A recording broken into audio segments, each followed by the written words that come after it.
All right, guys, example 3 says, a wagon with a set of triplets, those are my kids, as occupants that weighs 120 pounds. 120 pounds is when they were babies, or much, much younger. They are about 70 pounds each now, and they are almost 10 years old. On a hill with a grade of, can you change that to degrees, 20 degrees for me right there? What is the magnitude of the force that is required to keep the wagon from rolling down the hill? So this problem prompted me when I was, when my kids were little, and I had a wagon. It looks like a train, okay, that has that I would kind of roll them around the neighborhood, and I used to live on a hill.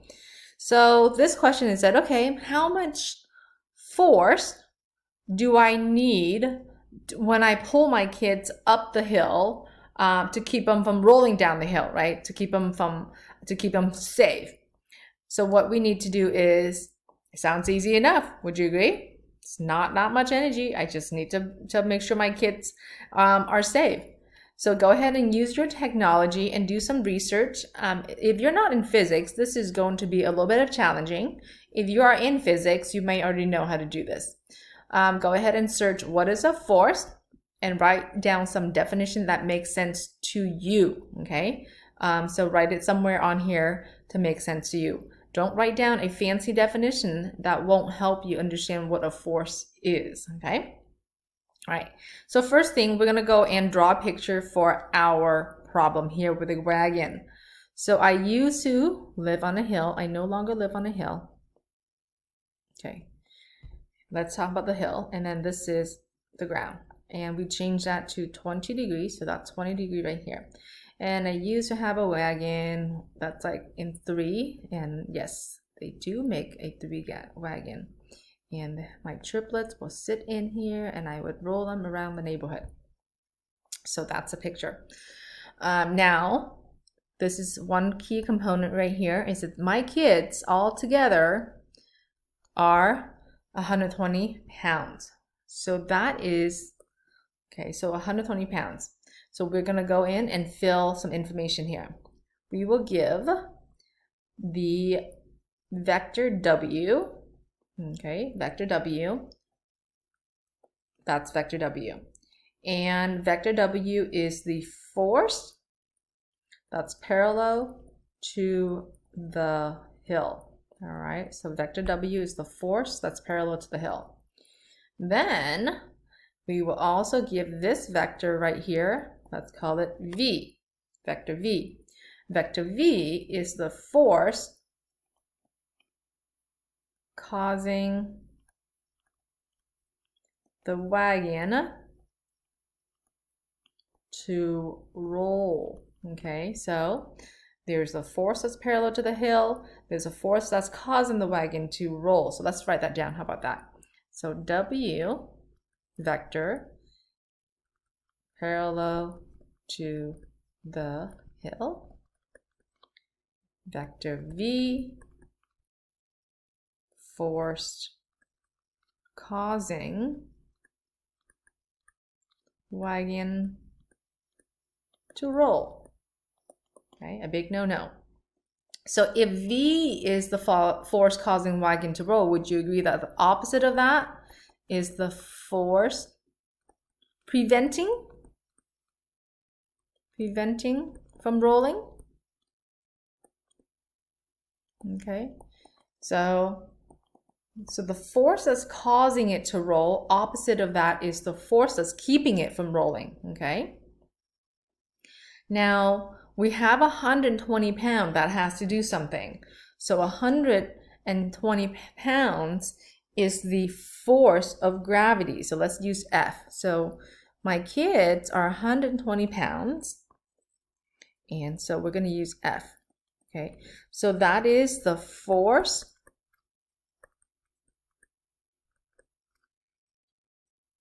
of gravity.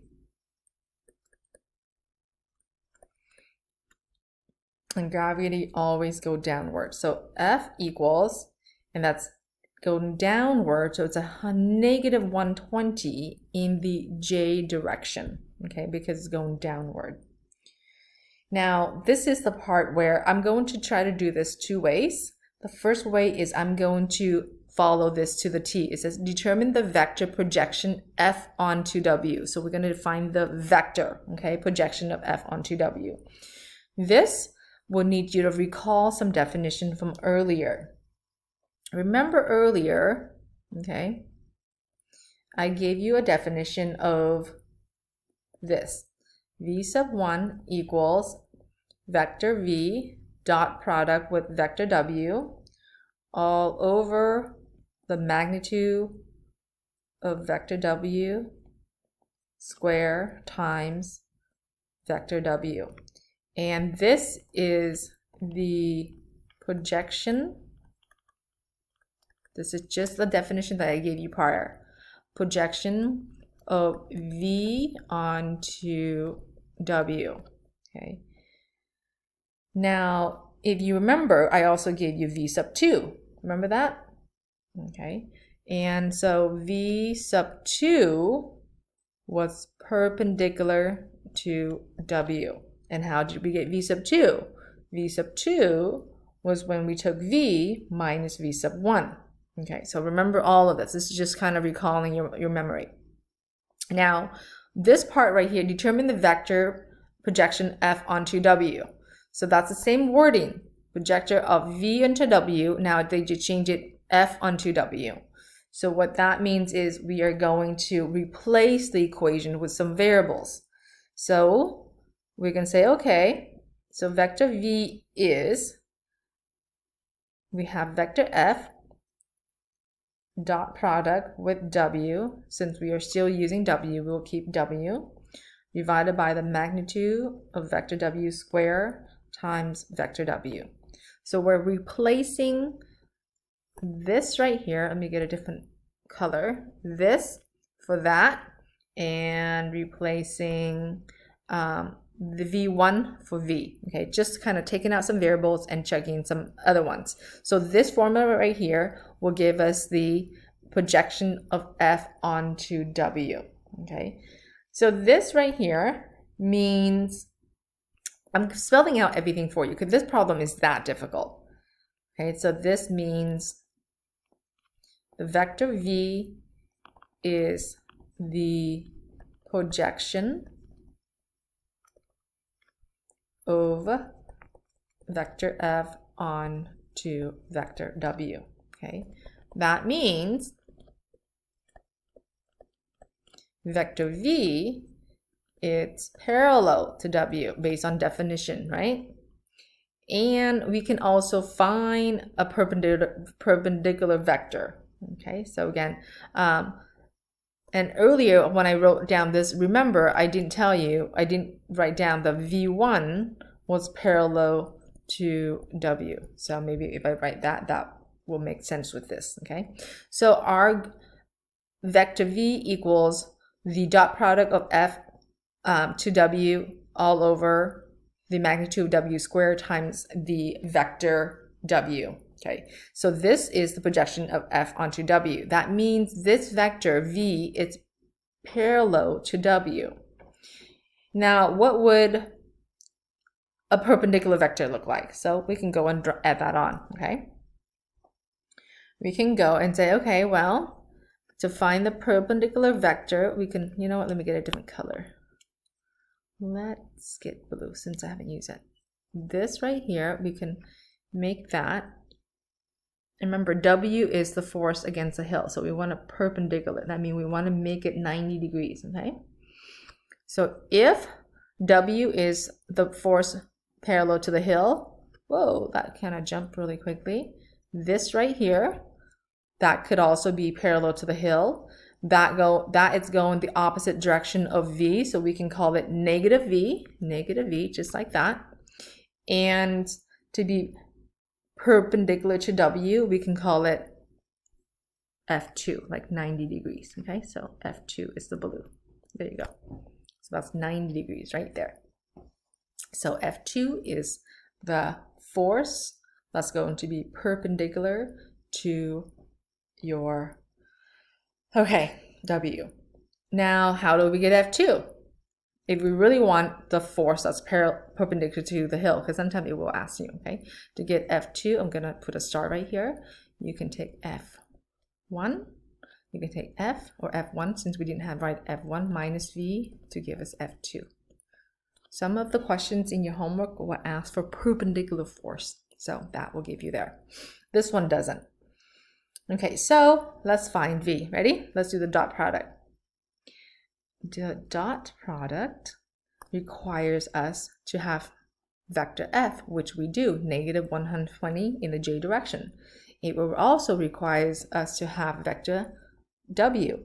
Well, vector W, it's over here. W equals, we don't know the radius, so we're just going to use the unit vector, which is cosine, and we know that's 20 degrees, so 20 degrees in the I direction, plus sine of 20 degrees in the J direction, just like that.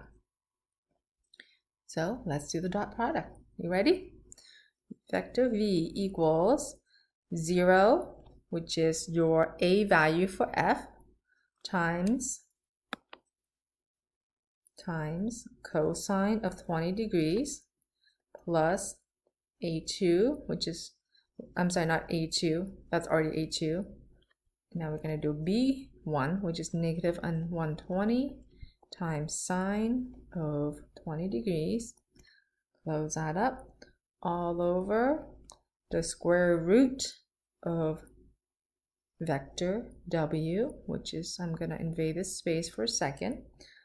That's going to be cosine square of 20 degrees plus sine square of 20 degrees, just like that, times vector W, which is back to cosine of 20, not cosine square, my bad, cosine of 20 degrees in the I direction, plus sine of 20 degrees in the J direction, okay?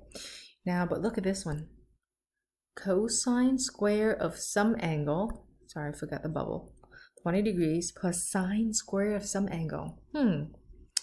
Doesn't that remind you of cosine of alpha plus sine of alpha?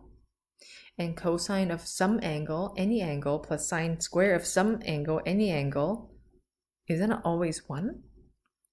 Whoa, it is always 1. So look, the denominator just kind of disappear.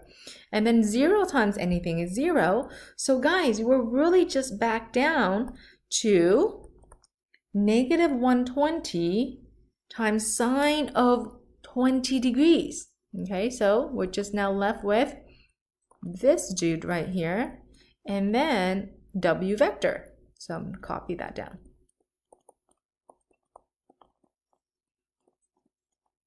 Okay, well, I'm going to use my calculator and punch in negative 120 times sine of 20 degrees. Make sure your calculator is in degree mode.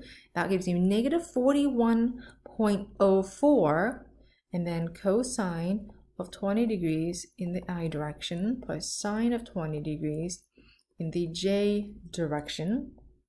And guess what? That is vector V. So we can box that up. That vector right there, okay, is going to be parallel to vector W, which is the hill, okay? Now it says, find the magnitude of the vector. Okay, so the magnitude of your vector V, its absolute value, which is square root of A squared plus the square root plus B squared, so square root of A squared plus B squared, okay? Now, usually I would, okay, this is the part where like if you're gonna sit here and distribute this and then plug in A squared and B squared, don't bother. Remember, this equation right here, it's in polar form. Okay, this is polar form. So if it's in polar form, isn't it where you guys have the magnitude in the front times cosine of alpha in the I direction plus sine of alpha in the J direction? Well, if it's already in the front and that's the magnitude, and all we got to do now is just take an absolute value of a negative 41.04, beautiful. Then that's all we got to do. Okay, so guys, don't distribute just to plug it back into the square root of a squared plus b squared. Just look at the equation, make sure you know that that's in polar form, and in polar form, in the front number is always the magnitude. So an absolute value of negative 41.04, it's just going to be 41.04. Now, make sure we know how to use the correct unit of measurement. So how much force do I need to keep my kids from rolling down the hill and get crushed by the cars? So 41.04 pounds. Force is used in pounds. So pounds of force is needed to keep the wagon from rolling. Okay, so make sure we know how to interpret our answer. So you have two answers. One is the vector projection of F onto W, and one is that 41.04 pounds. Now, could you have done this another way? Yes, you could. And I'm going to show you now in a different way. You can do either one. It doesn't really bother me how you do it, okay? So you know we have the angle of 20 degrees, okay? So based on geometry, we know that since this is 90 degrees, this is then 7 degrees right there. So if that's 70 degrees, this is also 70 degrees. Okay, that leaves me this angle is 20 degrees, just like that. So if you guys remember geometry, that's what's happening. So now this is going to take you guys back into just right triangle trig. Okay, we are trying to look for, remember, vector v, right? The magnitude of vector v, because the force causing the wagon to roll is the same exact force of preventing it from rolling. So it doesn't matter which force I'm going to try to find. I can find either one as long as you find the force, which is the absolute value anyway. It doesn't matter which one you find. So I'm going to try to find this right here. Okay, so let's rock and roll. So I'm going to use sine because sine is the opposite, which is what? Negative v, right? Negative vector v. I'm going to use it to find the magnitude. The magnitude is distance. So that's why magnitude is what we're using. So the distance of vector v divided by the hypotenuse. Well, which one's your hypotenuse? Hypotenuse of this triangle, it's vector f. Okay, and again, we are going to find the distance of this right triangle. So sine of, oh, you know what? Let's try to cross multiply. Is that okay with you? Okay, get rid of the fractions by multiply both sides by magnitude of f. So now magnitude of f times sine of 20 degrees equals magnitude of negative v. Well, we know, what do we know from here? We only know f. Would you agree? So how do we find the magnitude of f? The magnitude of f is absolute value of 120 pounds, right? Because remember, it was told to us earlier. Now, if you don't believe me, we can take the f vector I meant, and then do it by hand. Ready? Magnitude of f equals square root of a squared. Well, a squared is not there because there's no I, so 0, plus negative 120 for b squared. Well, guess what? It comes back to 120. So that's why we know. Okay, so that's our magnitude. As you can see, we're going to take a square root of a negative 20. So it's going to come out to be a positive 120 times sine of 20 degrees here equals magnitude of negative vector v. Well, we're going to use our calculator. We're going to punch it in. Actually, why don't you try? Punch that in for me. Can you please tell me what you get? Remember, absolute value of a negative 120 is somehow a positive 120. Did you also get 41.04 pounds? Okay, so you can use right triangle trig, or you can use the projection F onto W. It doesn't matter which form you use, you should always get the same answer. Now, what if in your homework it asks for the perpendicular vector? You can go further and find the perpendicular vector. And remember, the perpendicular vector is F2. Well, if we're looking for F2, then I'm going to use, would you agree? I can technically use cosine because that's adjacent to 20 degrees. So let's try that, okay? I'm out of space, so can I move somewhere that, here we go, to the left here. We are gonna go do it right here, okay? Perpendicular vector. We're gonna do the same thing,